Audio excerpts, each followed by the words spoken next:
আসসালামু আলাইকুম বন্ধুরা, চলে এলাম বিটরুটের একটি রেসিপি নিয়ে। আজকে আমি করে দেখাবো বিটরুটের ঘন্ট বা বিটরুটের ভর্তা। এটা খেতে যে এতটা মজা, তোমরা না করে খেলে বুঝতে পারবে না। প্লিজ একটা লাইক দিয়ে আমার আজকের ভিডিওটা দেখতে শুরু করো। চলো তাহলে বন্ধুরা, আজকের রেসিপি শুরু।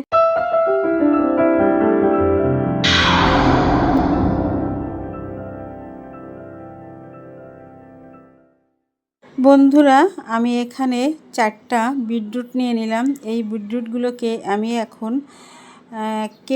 খোসা ফেলে দিয়ে কেটে নিয়ে আসি। এই দেখো, আমার খোসা ফেলে দেওয়ার পরে এরকম বিটরুটের কালারটা। তারপরে দেখো, কিউব করে আমি কেটে নিলাম। এই কিউব করে কেটে নেওয়া বিটরুটগুলিকে আমি এখন সিদ্ধ করতে দেব। তো এটা আমি প্রেসার কুকারে সিদ্ধ করতে দেব। এখন গ্যাসের পর্যাপ্ত দাম, 2000 টাকা করে এক একটা গ্যাস। তো 2000 টাকায়ও অনেক সময় পাওয়া যাচ্ছে না, তাই যাতে একটু গ্যাসটা কম পোড়ানো যায় সেজন্য আমি প্রেসার কুকারে দিয়ে দেব, যাতে করে অল্প সময়ে বিটরুটটা সিদ্ধ হয়ে যায়। তারপরে যদি মনে করি যে চামচ দিয়ে এটা ভালো করে মিহি করে নেওয়া যাবে, তাহলে চামচ দিয়ে করব, না হলে ব্লেন্ডারে করে নেব। তো এটা কিন্তু বেশ আঠালো না, তাই আমি ব্লেন্ডারেই করে নিছিলাম। তো এই যে দেখো, আমি সম্পূর্ণ বিটরুটটা দিয়ে দিলাম। আর এই বিটরুট খেতে কিন্তু যেমন মজা তেমন উপকারীও। অনেকেই বলে থাকে যে বিটরুটে নাকি রক্তের ঘাটতি পূরণ করে। তো আমি এখানে হলুদ আর লবণ দিয়ে তারপরে বিটরুটটাকে সিদ্ধ করব। আমি এখনও কিন্তু কোনো ঝাল দেইনি। বিটরুটটা যেমন মিষ্টি, এটা কিন্তু একটু মিষ্টি ধরনের সবজি, তো এতে কিন্তু ঝাল একটু কম দিতে হবে। দেখো বন্ধুরা, আমি বিটরুটের ভিতরে হলুদ লবণ দিয়ে দিলাম, আর আগে থেকে কিন্তু একটু পানিও দিছিলাম আমি প্রেসার কুকারে। তো এখন এটাকে আমি একটু সুন্দর করে নেড়ে দিলাম। এখন হচ্ছে ঢাকনাটা দিয়ে দেব। ঢাকনা দিয়ে বেশ কিছুক্ষণ কয়েকটা সিটি দেব। বন্ধুরা, আমি এখানে বেশ কয়েকটা সিটি দিয়ে নিলাম। তো দেখো, এই যে আমার এই বিটরুটগুলো সিদ্ধ হয়ে গেছে। এখন আমি একটি কড়াইতে এটাকে ঢেলে নেব। কড়াইতে ঢেলে নিয়ে তারপরে এটাকে থেতো করে নেব, আর কি ম্যাশ করে নেব। তো দেখো, আমি কিন্তু চামচ দিয়ে ম্যাশ করতে পারছিলাম না। এই যে দেখো, বিটরুটে আমি যেটুকু পানি দিয়েছিলাম তার থেকে ডাবল হয়ে গেছে পানি। আর পানির কালারটা দেখতে পাচ্ছ, লাল টকটকা। এটা দিয়ে ভাত মেখে খেলে মনে হবে কি যে আমি লাল শাক দিয়ে ভাত খাচ্ছি। আগে কখনো কিন্তু এরকম বিটরুটের ঘন্ট করে খাইনি। বিটরুট আমি ভাজি করে খাই, আমি সবজিতে দেই না। কালারটা জানি কেমন হয়ে যায়, এর জন্য সবজির ভেতরে দেয় না। আমি একবার একটু বিটরুটের হালুয়াও করছিলাম, সেটাও কিন্তু খেতে বেশ মজা লাগে। তো এরপরে দেখো, আমি বিটরুটগুলোকে ম্যাশ করে নিলাম। আর এই যে দেখো, পানিটা কিন্তু আমি চুলা জ্বালিয়ে টানিয়ে নিছিলাম, শুকিয়ে ফেলছিলাম। তারপরে এটাকে আমি ম্যাশ করে আমি আবার কড়াইতে দিয়ে দিলাম। কড়াইতে দিয়ে যে বাকি পানিটুকু একটু ভিজা ভিজা আছে, সেটুকু আমি একেবারে শুকিয়ে ফেলবো। শুকিয়ে ফেলে তারপরে আমি বাগার দেব। বন্ধুরা, তোমরা সঙ্গে থাকো আর এই মজাদার রেসিপিটা দেখতে থাকো।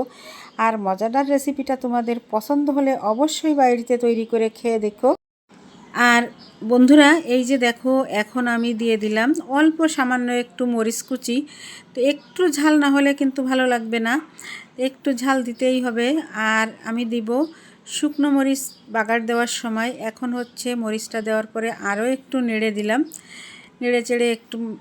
আর এই ধরনের রান্না, যেমন এই যে ঘন্টটা, এটা কিন্তু বারবার নেড়ে দিতে হবে।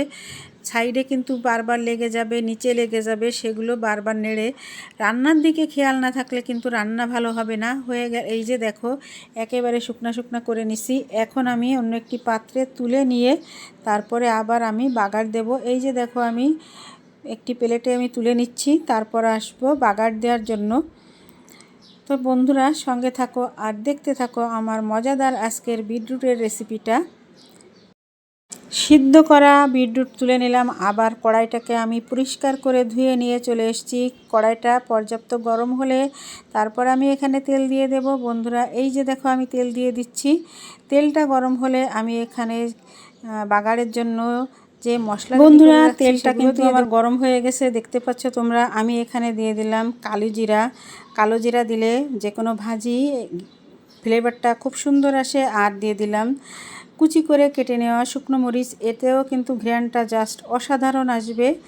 আর দেব একটু রসুন পেঁয়াজ থেতো করে, পেঁয়াজ কুচি আর রসুন কুচি না, এটা আমি পাটাই সুন্দর করে থেতো করে নিছি। এখন হচ্ছে এই কালো জিরা আর মরিচটা একটু নেড়ে দিলাম চতুর্দিকে যাতে ছড়ে যায়। আর সুন্দর একটা ঘ্রাণ কিন্তু বের হয়ে গেছে, আশেপাশেও ছড়িয়ে গেছে এই ঘ্রাণটা। এই বাগারের ঘ্রাণটা যে এত সুন্দর, দেখো আমি ছোট ছোট করে টুকরো করে পেঁয়াজ আর রসুন কুচি করে নিছি, দিয়ে দিলাম সেগুলো। এখন পেঁয়াজ রসুনটাকে খুব সুন্দর একটা বাদামি কালার আসা পর্যন্ত ভেজে নেব। সঙ্গে থাকো আর দেখতে থাকো আমার আজকের মজার রেসিপিটা। মনে হয় না যে এই রেসিপিটা আগে কখনো কেউ করছে। আমি একেবারে নতুন একটা রেসিপি নিয়ে চলে এসেছি, তোমরাও এভাবে করে দেখো, অনেক মজার হবে। ভাত রুটি পরাটা যার সাথেই খাও না কেন, এটা দিয়ে মন প্রাণ জুড়িয়ে যাবে। এটা খেলে অনেক মজার রেসিপি। এই যে আমার বাগারটা কিন্তু রেডি হয়ে গেল। আর আমি এই যে সিদ্ধ করে রাখা বিটরুটটা এখানে আমি ঢেলে দিলাম। এখন হচ্ছে তেলের সঙ্গে মশলার সঙ্গে সুন্দর করে মিশিয়ে দেব। নেড়ে নেড়ে নেড়ে নেড়ে মিশিয়ে দিতে হবে যতক্ষণ না পানি পানি ভাবটা কেটে যায় আর সম্পূর্ণ বিটরুটের সাথে পেঁয়াজ রসুন সুন্দরভাবে মিশে না যায়, ততক্ষণ আমি নাড়তে থাকব। বন্ধুরা দেখবে নাড়তে নাড়তে নাড়তে নাড়তে কড়াইয়ের গা থেকে ছেড়ে দিচ্ছে আর আঠালো একটা ভাব চলে আসছে। তো দেখো আমার আজকের এই বিটরুটের রেসিপিটা কিন্তু একেবারে কমপ্লিট। আর আমি একটু চেখেও দেখছিলাম, খেতে যে এত মজা হয়েছিল। এখন আমি সার্ভ করে দেখাবো তোমাদের সামনে। সার্ভিং প্লেট রেডি, এখন তুলে নিচ্ছি। তো দেখতে পাচ্ছ সুন্দর একটা কালার। বিটরুট এমনিতেই কালারটা জাস্ট অসাধারণ লাগে, কাটলেই চোখ জুড়িয়ে যায়, এত সুন্দর বিটরুটের কালার। কিন্তু জাল হওয়ার পরে ওই কালারটা কিন্তু আর থাকে না। তো দেখতে পাচ্ছ বিটরুটের রেসিপিটা কিন্তু একদম রেডি। তোমাদের কাছে কেমন লাগতেছে একটু কমেন্টের মাধ্যমে জানাবে। বন্ধুরা কমপ্লিট হয়ে গেল। এই যে দেখো আজকের আমার ফাইনাল লুক বিটরুটের রেসিপির। কেমন লাগলো বন্ধুরা? আজকের মতো বিদায় নেব, চলে আসব নতুন দিনে নতুন কোনো একটি ব্লগ ভিডিও বা রেসিপির সঙ্গে। সে পর্যন্ত সবাই সুস্থ থেকো, ভালো থেকো, সবাই সবার পাশে থেকো, সবাই সবাইকে সাপোর্ট করো। আর আজকের মতো এখানেই বিদায় নিচ্ছি। আল্লাহ হাফেজ, আসসালামু আলাইকুম।